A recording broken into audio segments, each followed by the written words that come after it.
2024 কিন্তু একটা ভোট মরশুমের বছর। 2024-এর শুরু থেকেই ভোট ভোট গন্ধ, আর এই ভোটে কিন্তু অনেকের কপাল খুলছে।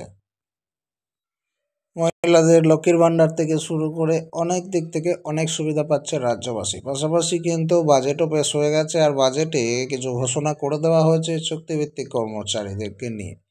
তবে এই চুক্তিভিত্তিক কর্মচারী কতগুলো আছে, তারা কতটা বেনিফিটেড হচ্ছে, এই সমস্ত প্রশ্ন কিন্তু থেকেও যাচ্ছে। এখনও অনেক শ্রেণীর চুক্তিভিত্তিক কর্মচারী আছেন যাদের এখনও পরিষ্কারভাবে এই ধারণাটা নেই যে তাদের আদতে বেতন বাড়লো কিনা, বাড়লো তো কতটা বাড়লো, আর কতগুলো লোকেরই বা বেতন বৃদ্ধির কথা বলেছেন আমাদের সরকার, যারা এপ্রিল বা মে মাস থেকে কিন্তু বর্ধিত টাকা পেতে চলেছে। আপনাদেরকে আজকে সেই তথ্যই দিতে চলেছি। অবশ্যই ভিডিওটি মন দিয়ে দেখবেন এবং ভালো লাগলে শেয়ার করবেন, যাতে সবাই জানতে পারে। সঙ্গে সঙ্গে আপনার ফিডব্যাক কমেন্টে জানাবেন এবং চ্যানেলে নতুন হয়ে থাকলে সাবস্ক্রাইব করে রাখবেন, কারণ রীতিমতো সিভিক ভলেন্টিয়ার এবং চুক্তিভিত্তিক কর্মচারী রিলেটেড আমরা আপডেট দিয়ে থাকি।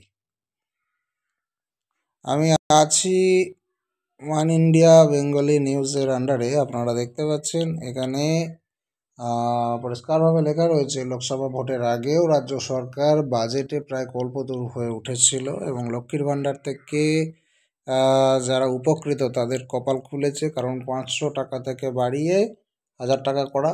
সরকারি কর্মচারীদের 4% ডিএ বৃদ্ধি ছাড়াও ঘোষণা হয়েছে নতুন নতুন প্রকল্পের। চন্দ্রিমা ভট্টাচার্য জানিয়েছেন, রাজ্য সরকার চালু করছে নতুন প্রকল্প কর্মশ্রী। তার সঙ্গে সমুদ্র সাথীর নাম আপনি শুনে থাকবেন। এরই মধ্যে সরকারের বিভিন্ন দপ্তরের চুক্তিভিত্তিক কর্মচারীদের জন্য বেতন বৃদ্ধির সিদ্ধান্ত কিন্তু নিয়েছে সরকার। রাজ্য সরকারের বিভিন্ন দপ্তরে চুক্তিভিত্তিক কর্মীরা, অর্থাৎ চুক্তিভিত্তিক কর্মীদের দুটো ভাগ, গ্রুপ সি কর্মীরা এবং গ্রুপ ডি কর্মীরা, মাসিক পারিশ্রমিক তাদের কিন্তু গ্রুপ সিদের ক্ষেত্রে 3500 টাকা এবং গ্রুপ ডিদের ক্ষেত্রে 3000 টাকা বাড়ানোর নির্দেশও দেওয়া হয়েছে। এই ধরনের 50,000 কর্মী কিন্তু উপকৃত হবেন। গ্রুপ সি গ্রুপ ডি মিলিয়ে চুক্তিভিত্তিক কর্মচারী যারা এই ঘোষণার পর উপকৃত হচ্ছেন, সেরকম কর্মী আছে প্রায় 50,000 মতো। যথেষ্ট সংখ্যাটা দর্শক। শুধুমাত্র গ্রুপ সি আর গ্রুপ ডি মিলিয়ে 50,000। বাকি কর্মীদেরকে কিন্তু বাদ রাখা হয়েছে এবং চুক্তিভিত্তিক সমস্ত প্রকার কর্মীই কিন্তু এই সুবিধা পাচ্ছে না। তাতেই 50,000 হলে টোটাল সংখ্যাটা কত হবে একবার অবশ্যই ক্যালকুলেট করার চেষ্টা করবেন। কমেন্টে লিখে জানাবেন কত লক্ষ প্রকৃত চুক্তিভিত্তিক কর্মচারী রয়েছে। এদিকে বাজেটে সিভিক ভলেন্টিয়ারদের ভাতাও কিন্তু বেড়েছে। সিভিকদের কত বেড়েছে? বাজেটের ক্ষেত্রে বাড়িয়ে দেওয়া হয়েছে 100 টাকা। এর জন্য কিন্তু 180 কোটি টাকা বরাদ্দ করা হয়েছে। পাশাপাশি এখন থেকে 20% সংরক্ষণ কিন্তু মিলবে সিভিক ভলেন্টিয়ার পুলিশে যোগ দেওয়ার জন্য। তারা কিন্তু 20% সংরক্ষণের আওতায় যোগ্যতার জন্য পরীক্ষা দিতে পারবেন। এমনটাই কিন্তু ঘোষণা করেছে অর্থ দপ্তরের স্বাধীন দায়িত্বপ্রাপ্ত প্রতিমন্ত্রী চন্দ্রিমা ভট্টাচার্য। পাশাপাশি এটাও আমাদের জানা প্রয়োজন যে মৎস্যজীবীদের জন্য বাজেটে কিন্তু সমুদ্র সাথী প্রকল্পের ঘোষণা করেছে রাজ্যের সরকার। আর সেই প্রকল্পে বর্ষার 2 মাস ভাতা বাবদ মৎস্যজীবীদের 5,000 টাকা করে দেওয়া হবে। সমুদ্র সাথী প্রকল্পের এটাই সুবিধা এবং এর আবেদন প্রক্রিয়াও শুরু হয়ে গেছে। যারা সমুদ্র সাথী তারা কিন্তু অবশ্যই অ্যাপ্লাই করে দেবেন। 5,000 টাকা করে পাওয়া যাবে বর্ষার 2 মাস। ঘোষণা করেছেন রাজ্যের অর্থমন্ত্রী চন্দ্রিমা।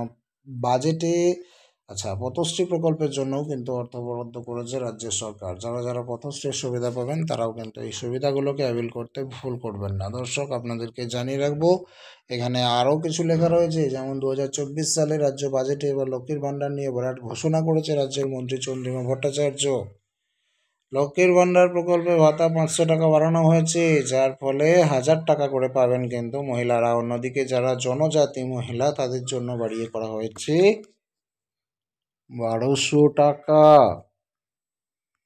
যেটা রাজ্য সরকারি চুক্তিভিত্তিক কর্মচারী তথা সিভিক ভলেন্টিয়ার তথা মৎস্যজীবী তথা অন্যান্য শ্রেণীর কর্মীদের কাছে খুবই আনন্দ সংবাদ বলেই মনে করা হচ্ছে। দর্শক, আপনার কি মত অবশ্যই কমেন্ট করে জানাবেন। ভিডিওটিকে শেয়ার করবেন যাতে সকলে জানতে পারে। চ্যানেলে নতুন হয়ে থাকলে সাবস্ক্রাইব করে যুক্ত থাকবেন। আপনার মতামত জানতে আমি ফিডব্যাক পেতে কমেন্ট সেকশন অবশ্যই নজর রাখবো।